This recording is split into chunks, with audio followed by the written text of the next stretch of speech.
Good morning. Namaste. This is Ranjit from Thrissur. I am a student of Mahatma Chawakok and Ma Charlotte. ഞാൻ the inner sciences India ട്രസ്റ്റിന് വേണ്ടി work ചെയ്യുന്നു, senior ഇൻസ്ട്രക്ടറായി. Mahatma ചുവാക്കോക്സി പറഞ്ഞ ചില spiritual ഫൈൻഡിങ്സാണ് ഞാനിവിടെ ഉദ്ധരിക്കുന്നത്. എല്ലാവർക്കും അത് ഉപയോഗപ്രദമാകുമെന്നും കുറച്ചുകൂടി ഹയർ റിലാമിലേക്ക്, ഉന്നതമായ ആത്മീയമായ പരിശോധനകൾക്ക്, ആത്മീയമായ വിചിന്തനങ്ങൾക്ക് അത് വഴിവെക്കുമെന്ന് എനിക്ക് ഉറപ്പുണ്ട്. നമ്മുടെ ശരീരത്തിൽ ഒരു അത്ഭുതമായ ഒരു സ്ഥാനമുണ്ട്. അതിനെ പീനിയൽ ഗ്ലാൻഡ് എന്ന് നാം ശാസ്ത്രീയമായി വിളിക്കുന്നു. പീനിയൽ ഗ്രന്ഥി അത് നമ്മുടെ ശിരസിൻ്റെ മധ്യഭാഗത്തായിട്ട് സ്ഥിതി ചെയ്യുന്നു.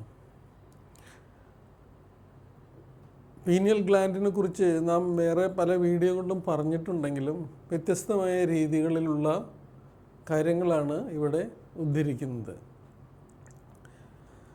ആത്മീയ പാരമ്പര്യങ്ങളിൽ ഇതിനെ മൂന്നാം കണ്ണ് എന്ന് വിളിക്കുന്നു. തേർഡായി, മൂന്നാമത്തെ കണ്ണായിട്ട് ഇതിനെ പറയുന്നു. ബൈബിളിൽ യേശു പറയുന്നു, light of the body is the I. അതിൻ്റെ അർത്ഥം എന്താണ്? അഥവാ ശരീരത്തിൻ്റെ പ്രകാശം കണ്ണാണ് എന്നാണ്.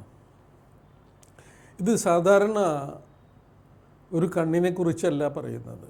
ഇത് ആന്തരികമായ ആത്മീയമായ ഒരു കണ്ണിനെ കുറിച്ചാണ് പറയുന്നത്. ബുദ്ധ പാരമ്പര്യത്തിൽ ഇതിനെ ബ്ലൂ പേൾ എന്ന് വിളിക്കുന്നു.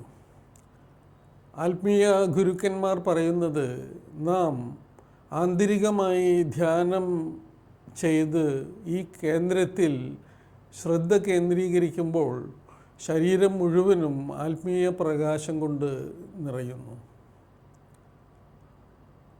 ഈ നീലമുത്ത് ബുദ്ധിയുടെ, ജ്ഞാനത്തിൻ്റെ, ആത്മീയ ജാഗരണത്തിൻ്റെ പ്രതീകമാണ്. ഹിന്ദുമതത്തിൽ കൃഷ്ണൻ മയിൽപീലി വെച്ചിരിക്കുന്നത് അതിൻ്റെ പ്രതീകമായാണ്. ബ്ലൂ പേൾ ഉയർന്നു നിൽക്കുന്ന ഒരു പ്രതീകമായിട്ടാണ്. ബൈബിളിൽ മറ്റൊരു രഹസ്യവാക്യമുണ്ട്. It is easier for a camel to pass through the eye of a needle than for a rich man to enter the kingdom of God. ഇതിൻ്റെ അർത്ഥം പണം മാത്രമല്ല, ഇത്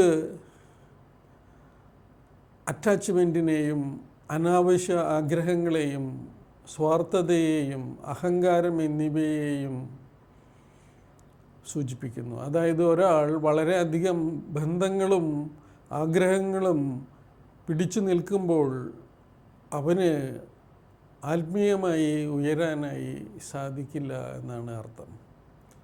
it is easier for a camel to pass through the eye of a needle than for a rich man to enter the kingdom of God.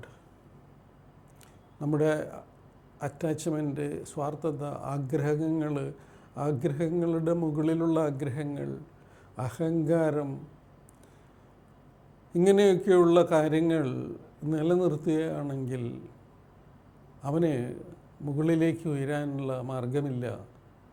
ഒരു hydrogen balloon ഭാരങ്ങൾ കൊണ്ട് കെട്ടിയിട്ടാൽ അതിന് മുകളിലേക്ക് ഉയരാനായിട്ട് സാധിക്കില്ല. ആ ഭാരങ്ങൾ മാറ്റുമ്പോഴോ അത് മുകളിലേക്ക് ഉയരുന്നു. ഇതുപോലെ തന്നെയാണ് മനുഷ്യൻ്റെ അഹങ്കാരം, ആസക്തി, മോഹങ്ങൾ, ഉയർന്ന ഭൗതിക മോഹങ്ങൾ എന്നിവയിൽ നിന്നും വിടുമ്പോൾ അവൻ്റെ ആത്മാവ് ഒരു ഡിറ്റാച്ച്മെൻറ്റ് പരിശീലിക്കുമ്പോൾ ആന്തരിക ദിവ്യപ്രകാശത്തിൽ ലയം പ്രാപിക്കുന്നത് കാണാം.